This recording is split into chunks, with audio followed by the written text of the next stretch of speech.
बताइए क्या बाजार पर व्यू बन रहा है आपका? अब तो दो बड़े इवेंट्स हम अब आगे अप्रोच कर रहे हैं, कल तो एक्सपायरी भी है और अब चुनावी नतीजे भी अब धीरे धीरे करके वो इवेंट आ ही चुका है।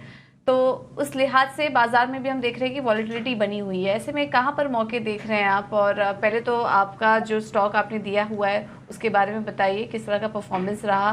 क्या कहीं से होल्डिंग बढ़ाना चाहिए या कहीं से एग्जिट कर ले, या फिर अभी भी बने रहे स्टॉक्स में? और आज की आपकी क्या पिक्स है वो भी शेयर कीजिए। हाँ, गुड मॉर्निंग पूजा आपको, सृष्टि और अभिषेक को। और आपको बताएं 50 डिग्री हो गया दिल्ली में, ऑल टाइम हाई। कभी ऐसा 50 डिग्री नहीं आया, सोचो। और दूसरा शेयर बाजार भी ऑल टाइम हाई है, तो दोनों चीजें बर्दाश्त करनी है। जब नफा आ रहा है तो आदमी जिसे कहते हैं ना, भूख प्यास भूल जाता है। ऑन अ लाइटर नोट, हाँ, कल के मेरे दोनों पिक्स ग्रासिम और एसबीआई कल लार्ज आउट परफॉर्मर से 2.5% बढ़े। अब आपको टारगेट ग्रासिम का मैंने 2450 दिया था, और सॉरी 2400, ग्रासिम का टारगेट 2550 और एसबीआई का 1500 था। लेकिन अगर आप एक्टिव ट्रेडर भी हो और आपको 2.5-3% इंट्राडे मिले इन फॉलिंग मार्केट, तो लेना चाहिए। मैं अभी भी सोचता हूँ Grasim SBI top large cap stocks में बहुत बढ़िया है, लेकिन कल ये दोनों टॉप पिक्स थे और देखिए 3-3% बढ़े। ये एक आउट परफॉर्मर। जीएमआर पे मैं कांस्टेंट हूँ, 95 का पहला टारगेट, 100 का दूसरा टारगेट। बने रहिए। आज के लिए 3 पिक्स हैं। पूजा जी आप कहें तो मैं शुरू करूं।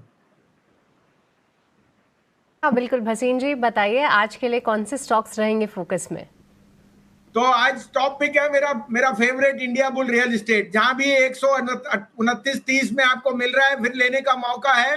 सारे इनकम्बरेंसेस दूर हो गए, इसमें कैपिटल इन्फ्यूजन तो था वो आ गया है। It is going to be embassies front running company. मैंने सारा बिजनेस एम्बसी का यहाँ से रूट होएगा।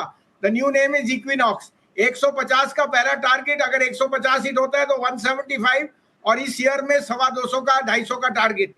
दूसरा पिक है RBL bank. I think mid cap banks में सबसे बढ़िया रिजल्ट आरबीएल बैंक के थे, और उनका जो क्रेडिट डिपॉजिट रेशियो है वो बेटर हो रहा है। So I think RBL is a must have in your portfolio. 245 का स्टॉप लॉस, 270 का टारगेट। और लास्ट में मेरा शेयर है अडानी विल्मार। देखिए एफएमसीजी एडिबल ऑयल में it is one of the largest players along with Ruchi, और मुझे लगता है यहाँ पे बहुत स्ट्रॉन्ग ग्रोथ आ रही है, प्योरली बिकॉज ऑफ ये जो इलेक्शन के बाद जो प्रोसेस है रूरल इनकम्स का। मुझे अडानी विल्मार बहुत पसंद है। It is arguably the third largest in the world, और ये I think can go places. तो 450 का पहला टारगेट है। I don't rule out even 500 coming in this year. 310 का स्टॉप लॉस। ठीक है, ये 3 शेयर भसीन साहब के रडार पर। अडानी विल्मर इसलिए भी ठीक है क्योंकि ये शेयर अगर आप अडानी ग्रुप के बाकी शेयरों से तुलना करें तो ये उतना चला नहीं है, तो इसमें आपके लिए गुंजाइश है। और आगे के रिटर्न पाने के लिए 450 रुपये का टारगेट है भसीन साहब की तरफ।